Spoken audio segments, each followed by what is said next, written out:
Kung nabubuhay pa yung mga nanay nyo, mahalin nyo. Kasi pag namatay na sila, wala na. Diba? Di na nila maririnig yun. Gandang araw sa inyo mga brad. Ngayong araw, samahan nyo akong dalawin yung nanay ko kasi nag-text sa akin kagabi, nagtatampo na.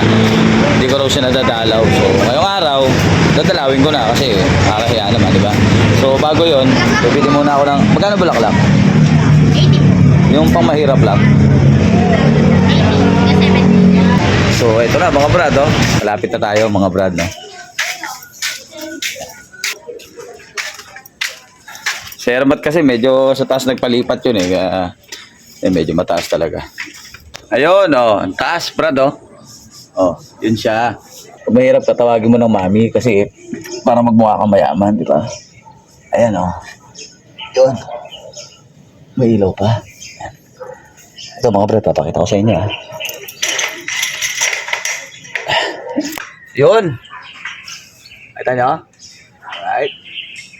Alright. Alam nyo mga brad, ang nanay ko ay namatay ng 47 years old. Wala siyang bisyo. So bakit ko to sinasabi, no?